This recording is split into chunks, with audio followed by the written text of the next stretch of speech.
কোনো কারণ নেই, ঠিক আছে। বেসিক্যালি আইপিএল আজকে থেকে স্টার্ট হবে, মনটা একটু বিরিয়ানি করলো। চলে এলাম পার্ক সার্কাসে। এখানে এলে কোথাও না কোথাও একটা ভালো বিরিয়ানি পেয়েই যাবো। আর হ্যাঁ, কলকাতা স্টাইল বিরিয়ানি খাবো না, কলকাতা স্টাইল বিরিয়ানির মধ্যে বরাবরই আমার নুনটা একটু কম লাগে। একটুখানি আবার সেই অন্য ধরনের বিরিয়ানি খাওয়ার প্রচেষ্টা দেখি কোত্থেকে নিই। এখন রয়্যালের কাছে আছি, প্রথমে রয়্যালে ঢু মারি।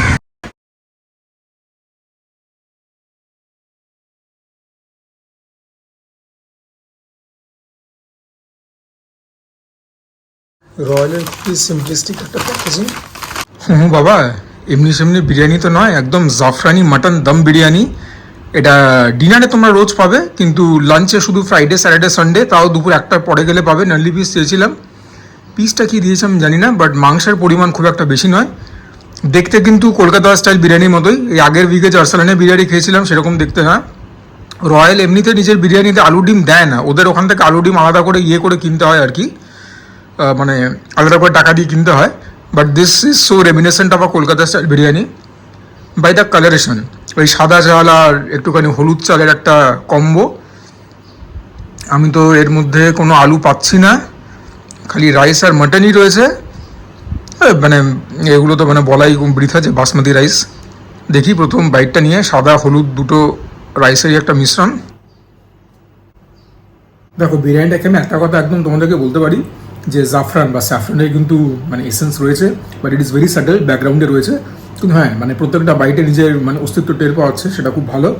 লবণটা কলকাতা স্টাইল বিরিয়ানির মধ্যে আমার একটু কম লাগছে, তবে বাকি জায়গার তুলনায় লবণ ঠিকঠাক। আর হালকা একটা মানে স্পাইসি একটা এলিমেন্ট রয়েছে, গলার পিছনে গিয়ে হিট করছে, বাট দ্যাট ইজ নেগলিজিবল, ঠিক আছে। মানে কারুর কোনো অসুবিধা হবে না খেতে, এটা বেশ ভালো বিরিয়ানি। তবে এটা মানে মানে শুধু আলু ডিমটা দেয়নি, নইলে তো এটা কলকাতা স্টাইল বিরিয়ানি বলে আমার মনে হচ্ছে, with a hint of saffron. এটাকে আমি এভাবেই ডিসক্রাইব করবো। চাল সুসিদ্ধ হয়েছে, খেতে বেশ লাগছে।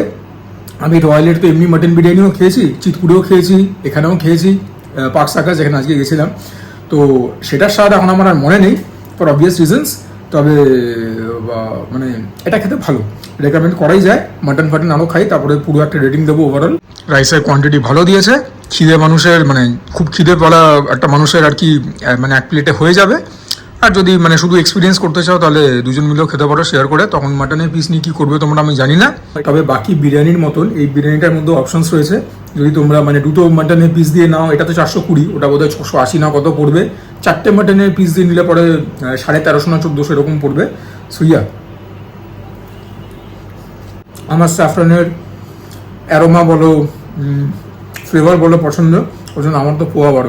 এক গাদা গোলাপ জল কারা জল মিঠা তো দেয়নি।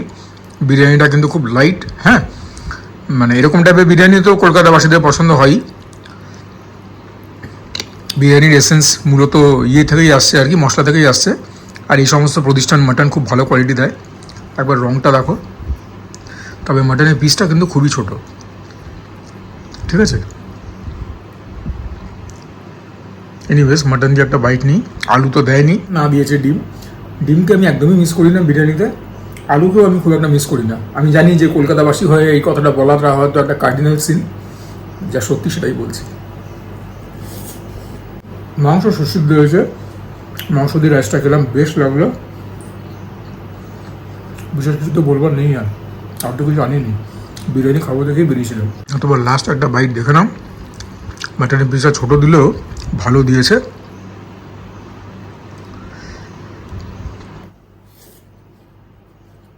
এই বিরিয়ানিটাকে আমি ওইভাবে ডিসক্রাইব করবো তোমাদের কাছে যে Kolkata style biryani without aloo and without dim and with a hint of saffron. 10-এর মধ্যে আমার জন্য 8.5 ইজিলি। তার থেকে একটু বেশিও দিতে পারি, 8.75, 9 অব্দি দেবো না। চলো, এরপর কালকে দেখা হবে। আজকের শর্ট অ্যান্ড সেক্সি লাঞ্চ বাসন্তী পোলাও, একদম বাঙালি মতো করা হয়েছে গোবিন্দভোগ চাল দিয়ে। তবে একটুখানি মুগলাই টাচও গেছে, এর মধ্যে অল্প একটুখানি স্যাফরান দিয়েছি, এর মধ্যে অল্প একটুখানি কী গেছে জানো, বেশ গোলাপ জল গেছে। আর এখানে কয়েকটা চিংড়ি মাছ ভাজা, ভেটকি মাছের fish fry, diamond fish fry, একদম বেঙ্গলির ফেভারিট। আর এইটা কি আর আমি আর বলছি না, যদি এইটা কি বলে দিতে হয় তাহলে ওটা আর তোমরা কি করছো বস। আর যতই সেট করার চেষ্টা করি অল্প না অল্প ভেঙে যাবেই। যাই হোক, এখানে গোটা কাজু দেওয়া, অল্প আমন্ডস দেওয়া, কিশমিশ দেওয়া, এগুলো না দিলে কি আর বাসন্তী পোলাও হলো। প্রথম গ্রাসটা নিই। গরমটা কীরকম পড়ছে বলো। একদিনকে তো বেমক্কা গরম পড়লো, মানে এসি চালিয়েছি আধ ঘন্টা, ঘর মানে ইয়ে হচ্ছে না, ঠান্ডা হচ্ছে না। আমার ঘরটাও খুব বাজে জায়গা, একদম ছাদের নিচে। যাই হোক, সেদিনকে রাত্রেই আবার ঝড় বৃষ্টি হলো। তো মানে এটা ঠিক আছে, মানে আগে কিন্তু এরকমই হতো আমার ছোটোবেলায়, যে গরম পড়তো তারপরে কালবৈশাখী হতো, মাঝখানে কালবৈশাখী কি ভুলে গেছিলাম। এবছর ঈশ্বরের কৃপায় আবার আস্তে আস্তে ফিরছে নর্মালসি, এটাও ঈশ্বরের কৃপা। আরে বাহ, বসন্ত পোলাওটা হেভি হয়েছে। সব থেকে বড় কথা যে মিষ্টটা ঠিকঠাক হয়েছে। যদি লাস্ট উইকের ভিডিওটা দেখো, যেটা বেঙ্গলি মধ্যে ফ্রাইড রাইস বাঙালিদের মধ্যে, সেটাও খুব ভালো হয়েছিল, মিষ্টিটা কম ছিল। আজকে নুন মিষ্টি একদম পারফেক্ট হয়েছে। হতে পারে চালটা একটু সেদ্ধ হতো, বাট মানে আজকে বসন্তী পোলাও কিন্তু হেভি হয়েছে, এটা হচ্ছে বটম লাইন।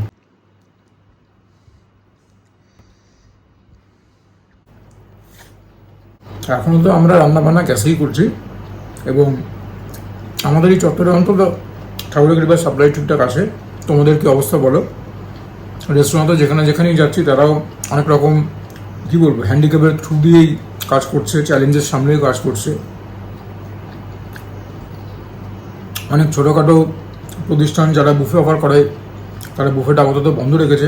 ছোটোখাটো কেন বলছি, মানে যাই হোক, ইলাহি যেরকম এখন বুফে বন্ধ রেখেছে, আরও দু একটা প্রতিষ্ঠান বন্ধ রেখেছে বুফে।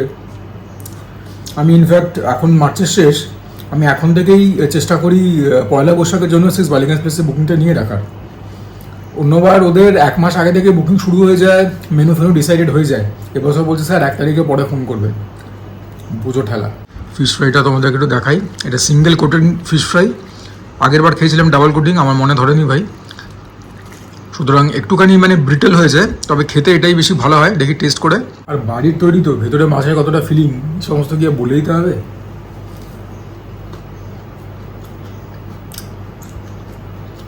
ভেটকি মাছের গন্ধ একদম মমা করছে। ফিশ ফ্রাই হো তো ऐसा हो।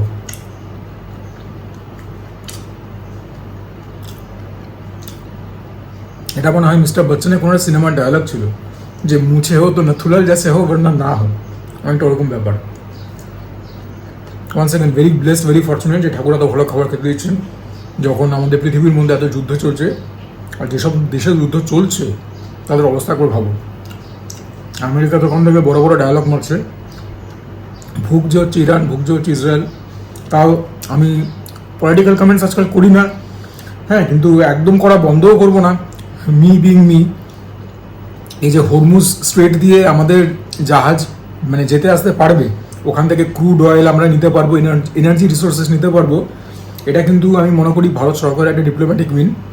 ইরান সরকার 5টা দেশকে বন্ধু রাষ্ট্র হিসেবে ঘোষণা করেছে, এবং তাদের মানে সঙ্গে তারা ট্রেড অ্যান্ড কমার্স এখনও জারি রাখছে। তাদের জন্য হরমুজ স্ট্রেটটা বন্ধ করেনি ভারত, পাকিস্তান, ইরাক, রাশিয়া এবং চীন। তো দেখা যাক কোথাকার জল কোথায় গিয়ে দাঁড়ায়। ওখান থেকে ডোনাল্ড ট্রাম্প ইজ কী বলবো, মানে ডিলিউশনাল বলবো না, he has been a very successful businessman, তবে মানে হি ইজ হাইলি ইগোয়েস্টিক। উনি তো মানে জিত ঘোষণা করে দিয়েছেনই। Of course he is an extremely over achiever in life. আর এদিকে ইরানও কিন্তু মানে কী করে আমরা বলতে পারি যে আমেরিকা জিতে গেছে যখন ইরান দমছে না।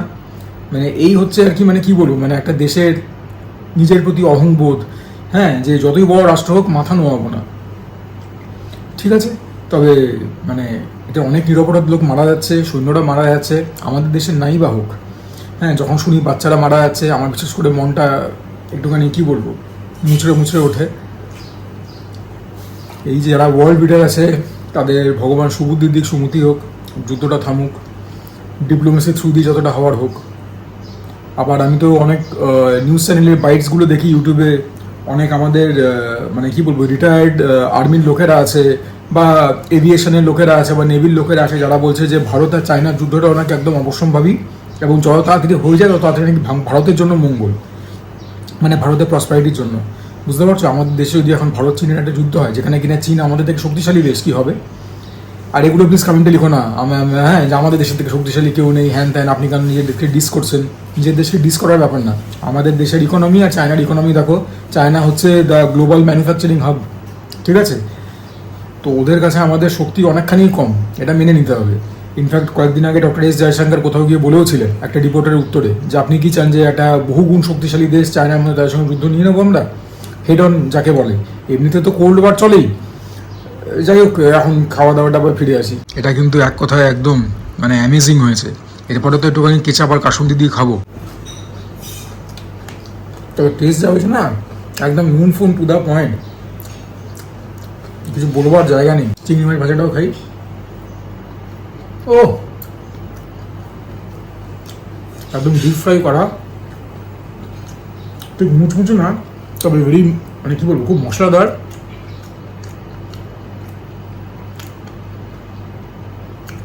কুক হয়েছে খুব ভালো, নইলে পরে চিংড়ি মাছ খেয়েও মজা লাগে না। এটা মানে কি বলবো, এটা কচকচে রাবারি ব্যাপার চলে আসে।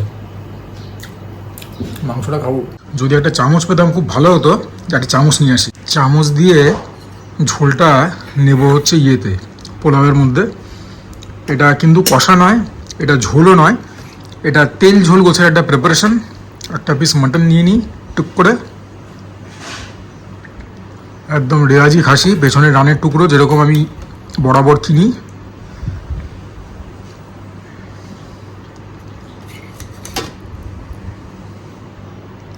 Very rich, very decadent to say the least. তবে রোববার দিন যদি একটু কবজি ডুবিয়ে মাটন না খাই তাহলে কি আর কি হলো, মানে তাহলে কি আর বাঙালিয়ানা হলো ব্যাপারটা। 4টি বাসন্তী পোলাও মাটনের ঝোল দিয়ে মাখলাম। আরে বাবা, এটা পুরো ছিটকে যাওয়ার মতো ব্যাপার। ঝালটা অ্যামেজিং হয়েছে, জিভেতেও টের পাচ্ছে, গলা পিছনে কেউ হিট করছে। তা আমার তো পোয়া বারো হবেই। তেলটাও 16 আনা হয়েছে। তবে তেলের জন্য তো টেস্ট হয় না, টেস্ট হয় ঝাল, নুন, মশলাপাতি এগুলোর জন্য। আজকে এটা চরম হয়েছে খেতে, প্রিডমিনেন্ট ঝাল ঝাল খেতে আমার ব্যাপক লাগছে। মানে এখন বেশি কথা বলতে গেলে মুখ থেকে জল পড়বে এরকম ব্যাপার। আইটেম কম, দেখাবার কিছু নেই, তবে তৃপ্তি করার কিন্তু অনেক কিছু আছে। হ্যাঁ, ঈশ্বরকে ধন্যবাদ জানাবার অনেক কিছু আছে। এইটা দিয়ে তো ভাতও হেভি লাগবে, রুটিও হেভি লাগবে, লুচি পরোটা। ওহ বাও, কি কুক হয়েছে মাটন। আর রংটা একবার দেখো ভাই, একদম যথার্থ রেড মিট।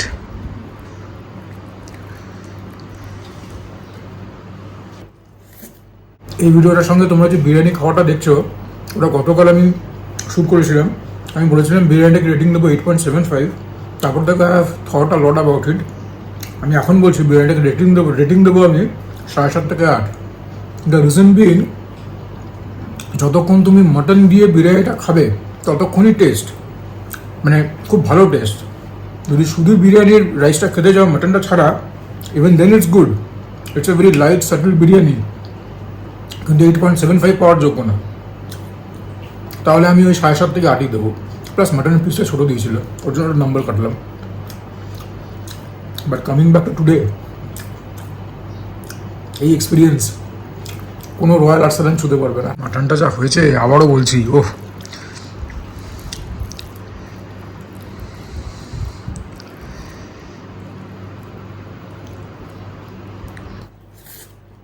মাটনের প্রিপারেশনের একটা ঝাল নুনটা ব্যাপার, আর বাসন্তী পোলাও মিশ্রতা মিলেমিশে মুখের মধ্যে জোর কদমে পাল্টে যাচ্ছে। অ্যাজ প্রমিসড, একটুখানি কাসুন্দি দিয়ে খাবো ফিশ ফ্রাই।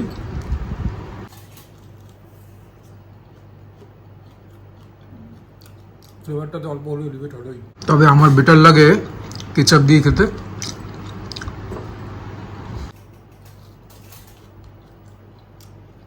বাস কেচাপের সঙ্গে কারো তুলনা নেই। তোমরা লাস্ট একটা গ্রাস দেখে নাও, বিকজ আর তো ফালতু কিছু দেখাবার নেই তোমাদের।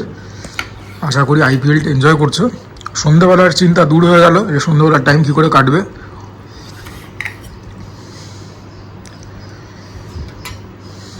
একটু মাটন নিয়ে নিই, high quality mutton, high class mutton. একটু অদ্ভুত কাজ করছি। হ্যাঁ, মাটন নিলাম, ঝোল নিলাম, একটু ফিশ ফ্রাই নিই, একটা চিংড়ি নিই, সব সময় একটা অদ্ভুতরে বিটকেল বাইট। হ্যাঁ, বিটকেল তো হবেই এটা খেতে, এর কোনো সন্দেহই নেই। তবে করি না, কি আছে। তোমরা কিন্তু এভাবে খেও না, I am a trend professional.